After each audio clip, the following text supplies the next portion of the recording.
That's true.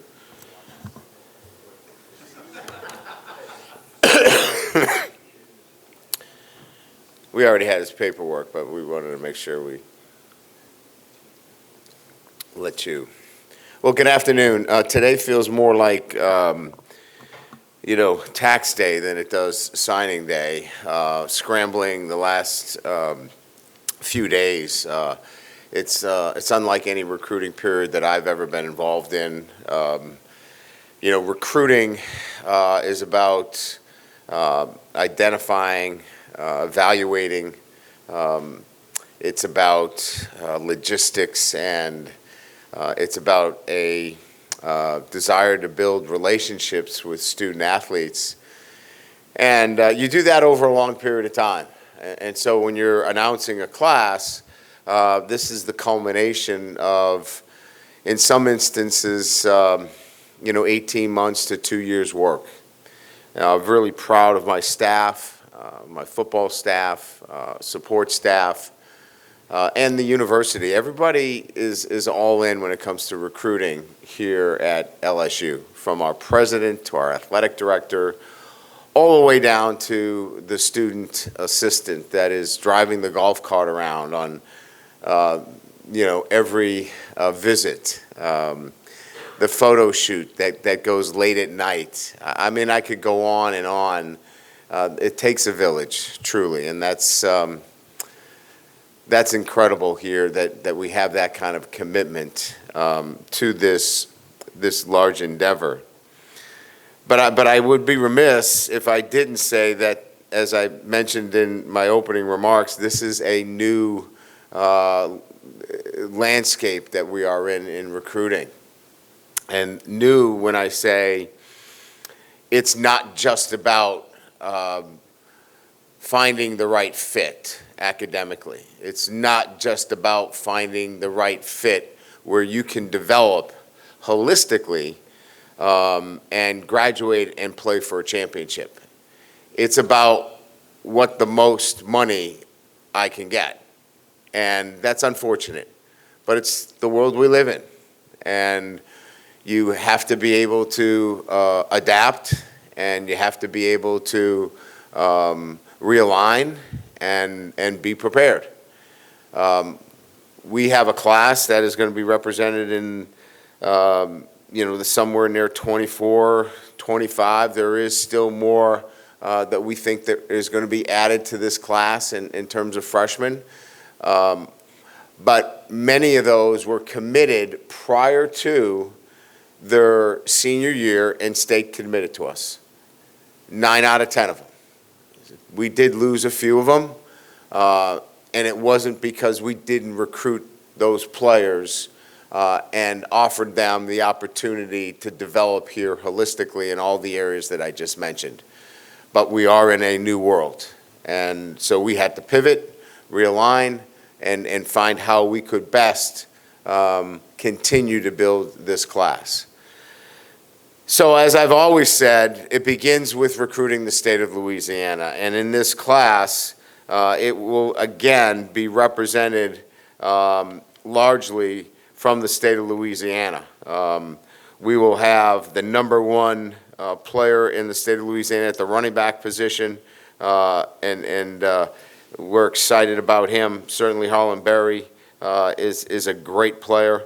We'll have 10 players from the state of Louisiana in this class. And again, that's pulling your base. That's really doing the job. And we feel like we did a great job of getting fit and talent at this flagship university here at LSU. Certainly across the board, we want to stay in this footprint. So you're going to see players from Texas and Georgia and Florida, Tennessee, Arkansas, Mississippi, and we went up to Indiana and got a player from the Midwest as well. So I think overall this is the finest class that I have signed. I think it points to the work that the entire staff has done over the past 18 months in putting together an outstanding class. And regardless of what happened over the last week, all these guys wanted to be here at LSU and representing LSU and wanting to be part of this and wanting to be part of a championship is much more important to me than who didn't want to be here at LSU. And that's what I'm going to talk about today. So, again, many, many thank yous to the number of people on my staff and at the university that were tireless in their work in recruiting, and certainly the university itself and our president who was part of this, and Scott Woodward, J.R. Belton, who is our heads up our recruiting team, Austin Thomas, Frank Wilson, key players in this entire recruiting effort. I want to thank them as well. So each player in particular, I'd like to just give a little bit of a quick synopsis on each one, and then we'll get to questions. But I'll start with alphabetical. Aiden Anding out of Ruston High School, we see as an elite corner and also a specialist from Ruston. As you know, championship level football program.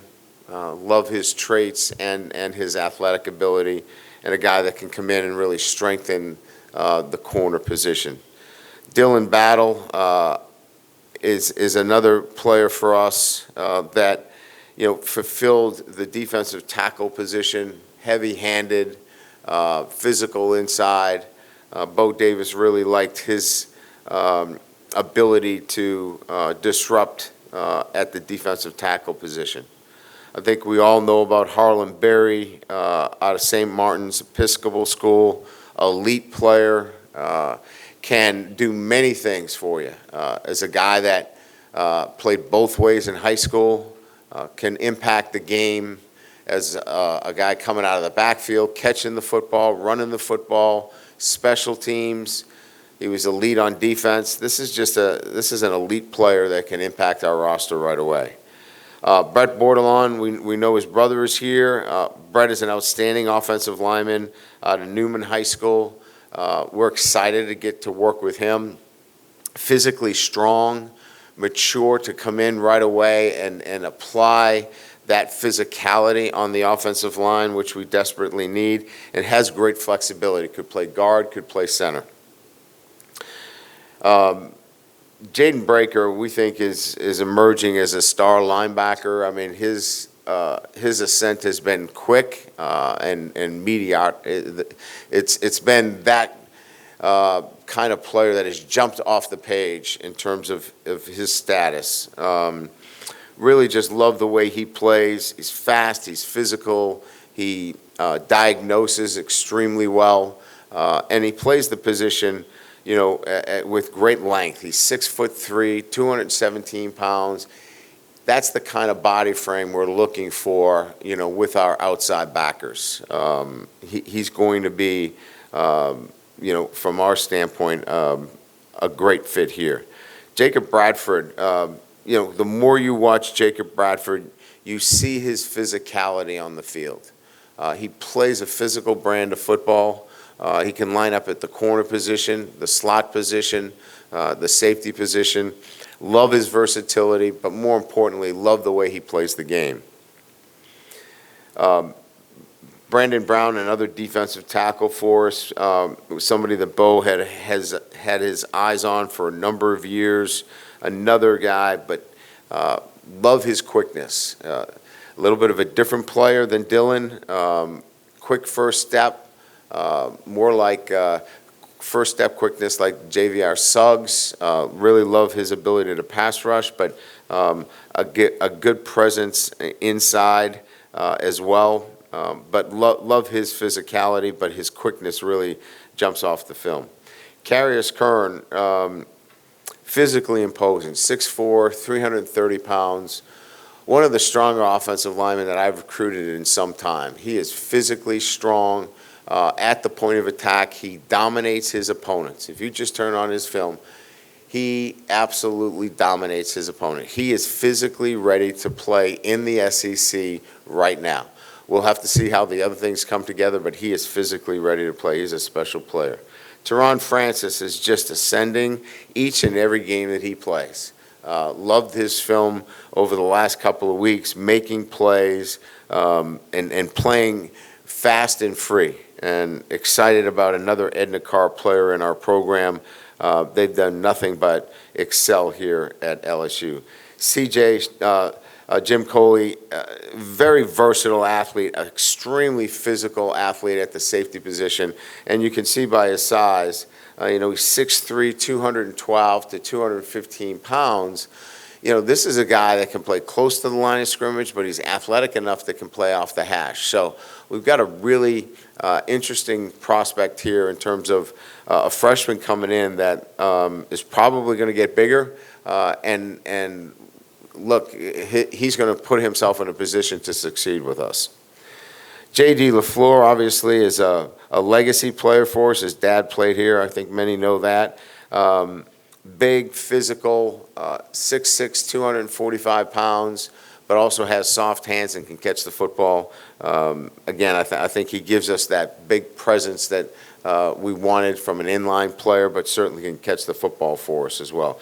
J.T. Lindsey might be one of the hottest players in the country, especially at the running back position. He continues to show himself as his team just keeps moving through the playoffs now into the semifinals. I think it's the semifinals, isn't it? Yeah, they're in the semis.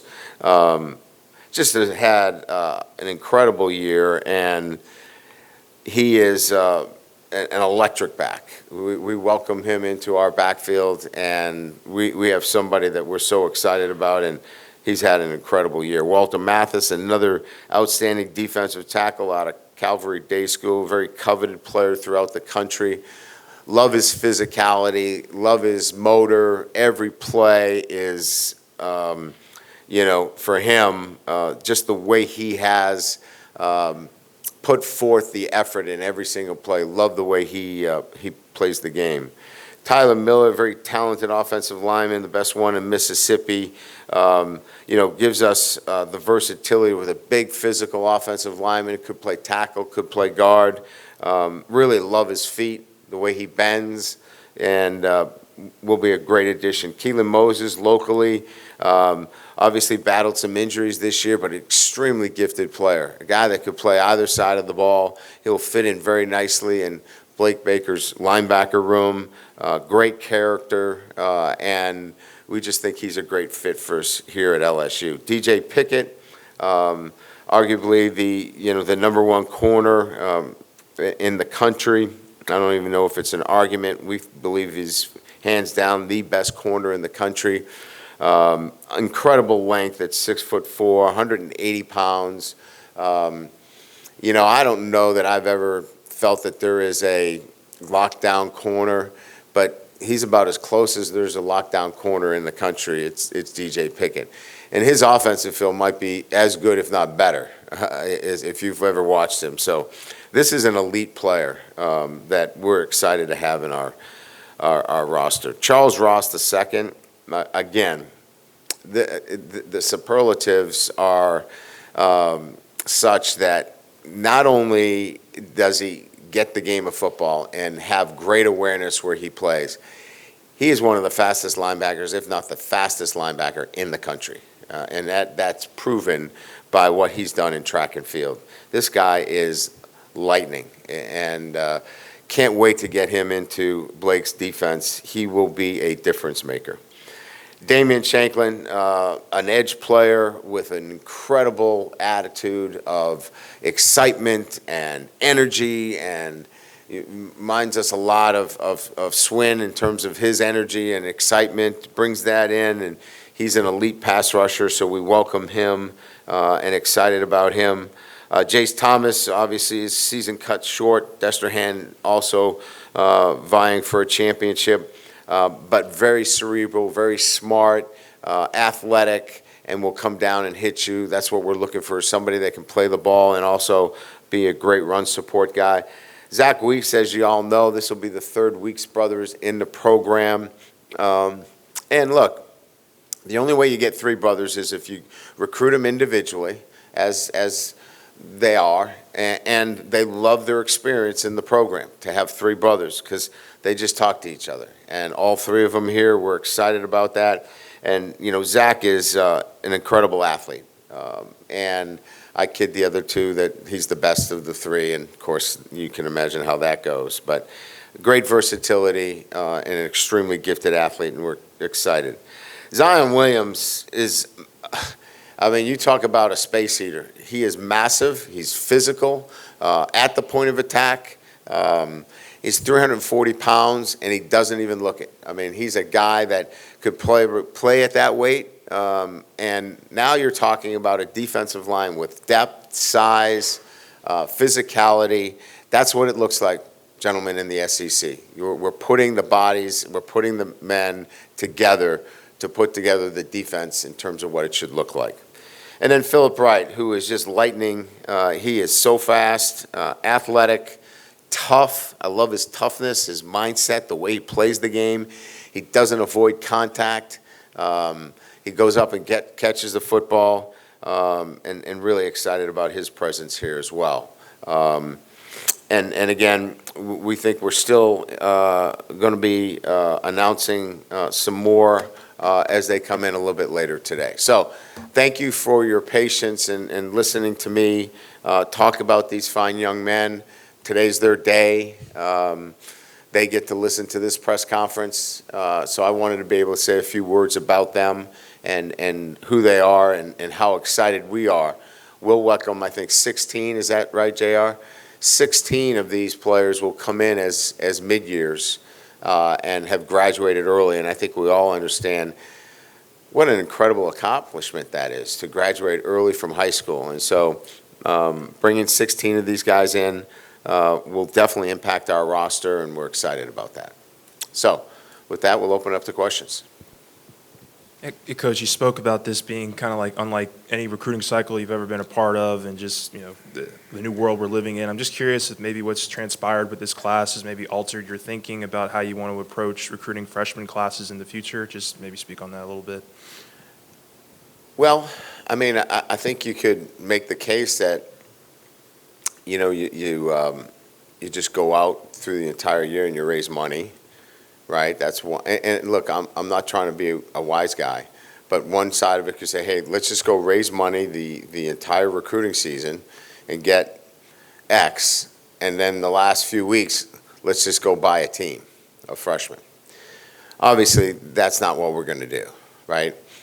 But what it means is that recruiting no longer is just about recruiting. It's no longer just about relationships. You need a collective, you need the NIL to supplement your recruiting efforts. And that's just the reality of what we live in, because you can't close every one of these just because you've got great relationships and they want to go to LSU. Because I'll give you an example. Where we see Tyler Miller, relative to revenue sharing, another school might see him much higher because they value him 20%, 30%, 40% more because they need him more. And so their number comes in at X. It doesn't mean we devalued him, but we've got three other tackles in our program. And so that's where the rub comes, right? That's where this comes of, well, so-and-so's offering us X, and you're only offering us Y. Well, it has nothing to do with your value. It's just the other program doesn't have a tackle, and they desperately need you as their cornerstone, and so they're going to spend more money. So it's not your market value. It's what they need, and that's where this becomes really, really difficult. Anybody that we've lost in the last few days, it wasn't because we didn't offer money. It wasn't because we didn't recruit them. It was because the value that was meant to them was exponentially more. It wasn't market value. It was exponentially more because it meant they needed that piece, and they were going to do whatever was necessary to get that piece. Coach, you mentioned you're going to be very aggressive in the portal. Difference makers, when you pinpoint who you want once they're in there, do you have the resources that you need if it's also Ohio State and Oregon and Georgia and those types that also want that player? Yeah, so that's the bar, right? I mean, it's Oregon, Ohio State, it's Michigan, it's Georgia, Alabama. I could keep naming Notre Dame. I mean, I'll give you all the names. You guys know what they are. But now it's no longer about just your brand. Your brand has to be backed up with the ability to supplement that with dollars, because that's what we're in. And so if you want to get into the portal, if you want to be able to close some of these, you have to have active participation from a donor base. And it can't just be one or two guys. It has to be from all those that want to see the Notre Dames or the Ohio States or the Oregons or the Alabamas do well. They have to be involved. And so that means the LSUs. If they want to be at the top of the food chain, then we have to be involved as well. And that's just the reality of where we are today. And whether we like it or not, it's where it is today. Coach, right down here, you mentioned with a couple of the defensive guys, just versatility was a word in their speed. Could you talk about maybe the conversations when you sat down with Blake Baker, just about how you wanted to maybe transform this defense to have that sideline-to-sideline speed that a lot of these guys have? Yeah, so I think there's a couple of things in play here is that, you saw us play with three linebackers, and we would much rather play with three linebackers, but three linebackers that can do multiple things, that they could, in fact, cover out if necessary. That gives us more options relative to our defensive structure, and i.e. we can get into three down and do some three down. You get stuck a little bit if that linebacker is really just a zone dropper. So these guys can play some man for us. They can rush the quarterback, and that's where we're looking for the body types of Breaker and Ross, and that's where it's starting to kind of morph into the look of the player that we're trying to recruit. Hey, Coach, if I could ask you a couple. Your view from the get-go has been it's not supposed to be pay-per-play. Correct. And do you still kind of feel like these guys are doing anything in exchange for all this money, or do you feel like the spirit is we are paying players to play? Oh, there's no doubt. There's no doubt. We clearly understand that at LSU we have to be in the ball game, but we're certainly going to do it the right way. I can't speak for everybody, but I know how we're going to do it. But look, the incentives that are out there for players to go to XYZ schools to meet that brand kind of platform, they would have to do a lot of things. And maybe they are. I'm not researching them. I know that when we're putting together contracts, they have to meet the performance incentives, and performance meaning not on the field, but what they're asked to do through their NIL. They're telling us that this is going to be monitored by the NCAA. That's what they're telling us. We'll see where that goes. Keelan Moses, we just went to his signing. He says, "I bleed purple and gold." Perhaps some people offered him more money, but his heart was here. Is that more important these days, the local kids in Louisiana that you can build this roster with who maybe have that sentimental attachment to LSU? Yeah, and you don't have to take the hometown discount. I mean, you can bleed purple and gold and don't take the hometown discount, because you can be featured in so many other things. You talk about name, image, and likeness. We've got a billionaire right here in the city. We've got multimillionaires right here in the city that are very anxious and very willing to feature those young men and women we've seen prominently in marketing campaigns. We've got Fortune 500 opportunities in not very far from here. So, staying in state, the ability for a kid from this state to capitalize on his brand is so much greater than if he goes somewhere else. And Keelan recognized that, and being from Baton Rouge, how he can use his brand here and really capitalize financially. Right, when you look at this class, who do you think maybe has the physical, and you also often talk about emotional maturity to maybe play early next year?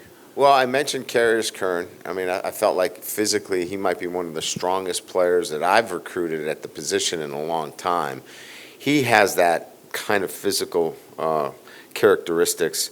I would say Zion Williams is big and physical, a guy that you could plug in immediately. Those are big physical guys. I'd say just because of his length, a DJ Pickett, and his pedigree is a guy that could come in right away. Bordelon is physically as strong as some of the offensive linemen we have. Those are guys physically that can do it. Now, who are the guys that can make the transition, that have the physical tools to do it? Now you're talking about Harlan Berry, right? You're talking about Philip Wright. You're talking about skill guys. Can they make that flip and transition? Because they certainly have the skill to do it. But the big physical guys, I would lean on Kern, Bordelon, Zion Williams. Those are guys that physically are ready.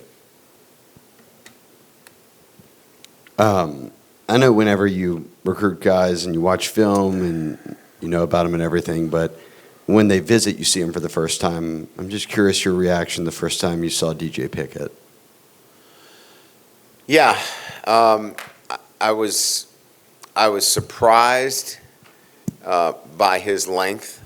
I mean, people were saying 6'4", and you know how that goes, right? You're saying 6'4". I'm like, he's not 6'4". He's not going to be 6'4". He's 6'4". And so I think that at first was a surprise for me, that he was actually, watching a guy on film move that way was what really surprised me about him. And then just his engagement with people. I mean, I loved the way he engaged our players, our staff. And never has he been this 5-star disconnected guy. Like, hey, I've arrived. He has been humble. He has been not about himself. He's been about wanting to develop to be the best version of DJ Pickett. And that's why we were in his camp. And we're going to do anything possible to make sure he signed here today, which he did, because we loved the fact that he was humble in all that he was being told about himself. And that's what stood out. Coach, you mentioned market value and you need active participants from a donor base, not just 2 or 3 guys. Brand name has to be backed with dollars. That was all true 2 years ago, right? I think what you're saying is that it's just multiplying and just getting more complicated. Yeah, we really didn't have this kind of across-the-board commitment to the financial end of it the way we do now. Schools in the AAC, schools across the country are involved in this as well now. I mean, so you can imagine, some of our guys, they're not only getting hit by SEC and Big Ten schools, but they become the #1 priority for the best school in, the Big 12 or the AAC. or Conference USA. And the numbers are crazy because that becomes, their 5-star, if you will. So now it's across the board. And sometimes you got to listen to it, and it makes recruiting even more difficult because of that. Two questions, I think. One real quick. Do you have a number in mind, how many high school players and transfers you'd like to arrive at by the end, or you have to see which of your current players are going to be back? Well, we're going to welcome over 25 freshmen into this class. I mean, it could go as high as 27, but at least 25 freshmen. So you're going to have 25 freshmen, and then, we have room probably for another dozen in the program, and so, if you're talking about total numbers, you could be between 35 and 37 additions to the program in January. So let's say 25 freshmen, and don't hold me exactly to the number, but 25 freshmen and 12 from the transfer portal. And you told me once that in this environment, you have to look for where you can find advantages in the chaos. I can imagine there's no coach who likes this whole situation, but do you still feel that way? Do you still feel like you can play, there are things that you can play to your advantage, and if so, how? Well, I think what you have to be is thinking about how you can get ahead of revenue share. How do you, for example, how do you retain the players on your team and maximize April's revenue share so that, when you get to April, right, and you start to share that revenue piece, let's say it's $13 million, just for a number, right? Say it's $13.5 million. How do you retain players without that being that 13.5, without that being all invested into a small number of players? How do you stretch that out? And you do it by raising money prior to that and getting to those guys through the collective early on. And so being proactive prior to getting into revenue sharing, I think, is crucial. Hey, Coach. Hey. With boasting such an impressive class, what is your message directly to the fans that may be disappointed in the decommitments that transpired and some of the players that are planning to enter the transfer portal? Well, I mean, look, if you're a fan, you got to look at this as the glass half full or is it half empty? This is an outstanding class. Would we have wanted all of the guys? Yeah, we fought hard for all those guys. But I think I laid a pretty good message out to what this recruiting is all about. And those two guys loved LSU. They didn't have much of a choice. And so we're out there fighting and recruiting and putting together a great class, and all these kids wanted to be here. They wanted to be part of LSU because they see something. They felt something that was clear to them. And what was clear to them, that this is going to be a championship program, and they want to be part of it. So the message is really clear. In back-to-back years, we've been able to put together elite classes. And we feel like the student athletes know that. They talk to each other. They sense that.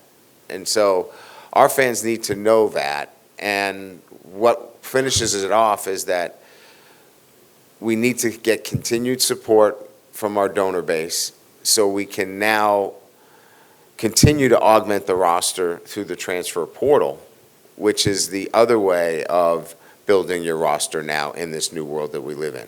If we do that, the glass is certainly half full. Right here, Coach. You mentioned donor base, and then you mentioned a little bit just on the university side of things. Can you talk about just maybe the shift in the alignment? That's a word that's used a lot just from when you first got here, and maybe some of the things that have maybe changed that you can share about from then till now?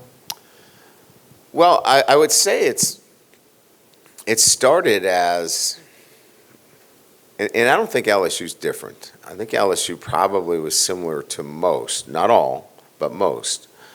I don't want to give to NIL. I don't want to pay players. I don't want my money to go to, a player. I want it to go to something different. So I think early on it was education, right? It was educating the donors about what the landscape was of college football and making them understand what a collective was and making them understand what recruiting is, like I've just laid out to you, that we're going to recruit, we're going to put in the time, we're going to get the right young men that want to graduate, that want to play for championships, but we also have to be able to provide them with the NIL resources through our collective so they actually come here, because other schools are going to do the same. So if you want to be in the big poker game, this is what the ante is. And that was educational for our group. And not just LSU, all across the country. I think we've gotten through to that. Now, we still have donors that say, I'm not giving to that. I get it. But we are still in the big poker game. And so we still have to be able to go out and say, we need support so we can continue to build our roster. Because you can't do it playing 5 freshmen and 2 sophomores like we did on Saturday night. You have to be able to play mature players as well. And that's the mix. Good. Thank you very much. Appreciate your time.